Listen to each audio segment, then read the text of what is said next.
Gen Z पुस्ताको भ्रष्टाचार विरोधी आन्दोलनले ल्याएको करिब 2 तिहाली बहुमतको जनादेशसँगै सरकारले एउटा निकै ठूलो र महत्त्वपूर्ण घोषणा गरेको छ। त्यो हो राज्य संयन्त्रमा रहेको बिचौलिया प्रवृत्तिको पूर्ण अन्त्य। देशको कुराको यस विश्लेषणात्मक सामग्रीमा नेपालको अर्थ राजनीतिक संरचनालाई आमूल परिवर्तन गर्ने दाबी गरिएको आगामी आर्थिक वर्ष 2083-84 को बजेट सिद्धान्त र प्रतिमेताको हामी गहिरो अध्ययन गर्दैछौँ। आजको यस विश्लेषणमा हामी मुख्यतया यी विषयहरूमा केन्द्रित हुनेछौँ: बिचौलिया प्रणालीको अन्त्य, बजेटका 5 मार्गदर्शक सिद्धान्त, डिजिटल राज्य र एकद्वार प्रणाली, डिजिटल अर्थतन्त्रका 3 खम्बा, नागरिक सेवामा प्रविधिको प्रयोग र अन्तमा सुशासन र परिणाम। पहिलो खण्डमा कुरा गरौँ बिचौलिया प्रणालीको अन्त्य र प्रशासनिक झन्झटबाट मुक्तिको बारेमा।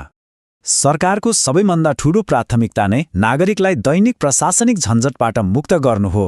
अर्थमन्त्री डाक्टर स्वर्णिम बागलेको यो भनाइलाई नै हेरौँ। हाम्रो प्राथमिकता नागरिकले सार्वजनिक सेवा प्राप्त गर्न भोग्नुपर्ने लाइन, झन्झट र अनावश्यक मध्यस्थताको अन्त्य गर्नु हो। यसले स्पष्ट पार्छ कि अब राज्य र नागरिक बीचको सम्बन्धमा कुनै बिचौलियाको स्थान हुने छैन।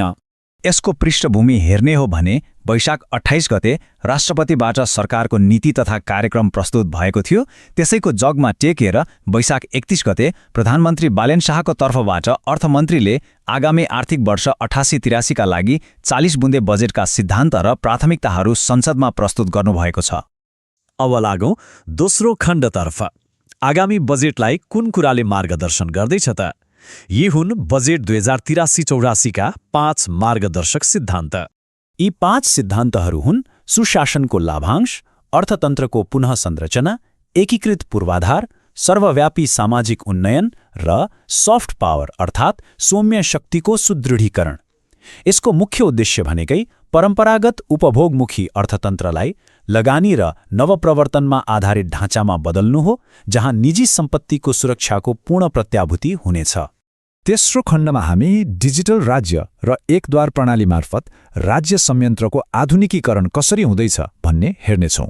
सरकारको नयाँ रणनीति अनुसार अब नागरिकले आफ्नो विवरण राज्यलाई एक पटक मात्र बुझाए पुग्छ। यसलाई सिंगल डेटा एन्ट्री भनिएको छ। त्यसपछि राष्ट्रिय परिचय पत्रमा आधारित एउटा एकीकृत राष्ट्रिय डेटाबेस बन्नेछ। यसको सीधा अर्थ हो अब व्यवसाय दर्ता गर्नदेखि कर तिर्नसम्मका सम्पूर्ण सेवाहरू एउटै विन्डोबाट डिजिटल रूपमा प्राप्त गर्न सकिनेछ। फाइल बोकेर कोठा कोठा धाउनु पर्ने दिन अब सकिँदैछन्। चौथो खण्डमा चर्चा गरौँ डिजिटल अर्थतन्त्रका 3 खम्बा र प्रविधिको व्यवस्थित प्रयोगको बारेमा। राज्यको समग्र डिजिटल रणनीतिका 3 मुख्य खम्बाहरू रहेका छन्। पहिलो, ई-गभर्नेन्स अर्थात् विद्युतीय सुशासन, जसले सरकारी संयन्त्रलाई पारदर्शी बनाउनेछ। दोस्रो, डिजिटल सेवा प्रवाह, जसले नागरिकलाई सिधै प्रविधि मार्फत सेवा दिनेछ।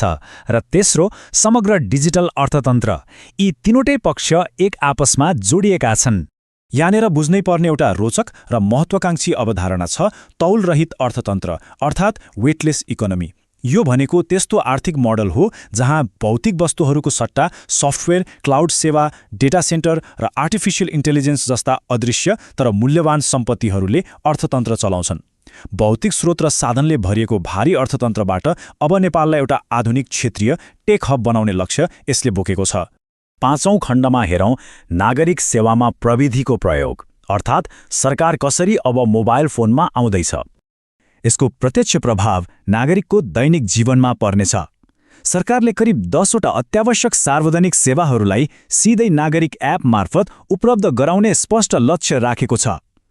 यसरी प्रविधिको उच्चतम प्रयोग गरेपछि कार्यालयमा घण्टौँसम्म लाइन बस्नुपर्ने बाध्यता र अनाधिकृत बिचौलियाहरूको जालो आफै भत्किने अपेक्षा गरिएको छ। र अन्त्यम तथा छैठौं खण्ड, सुशासन र परिणाम। यी नीतिहरू साँच्चै कसरी कार्यान्वयन हुन्छन् त? विगतको परम्परागत प्रशासनलाई हेर्ने हो भने त्यो पूर्ण रूपले प्रक्रियामुखी, म्यानुअल र मापन गर्न नसकिने खालको थियो।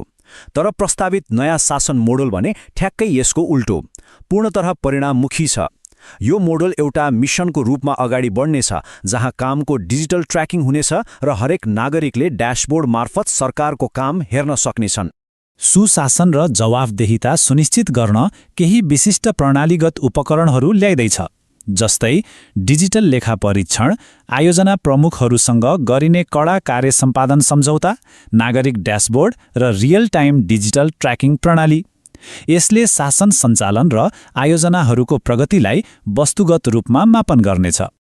आगामी बजेटको यो खाकाले नेपालको अर्थ राजनीतिक संरचनालाई आमूल परिवर्तन गर्ने ठूलो लक्ष्य त राखेको छ, तर अन्तमा एउटा गम्भीर प्रश्न उठ्छ, के यो पूर्ण डिजिटल रूपान्तरणले साँच्चै नेपालमा जरा गाडेर बसेको बिचौलिया प्रवृत्ति र नोकरशाही संस्कारको अन्त्य गर्ला त?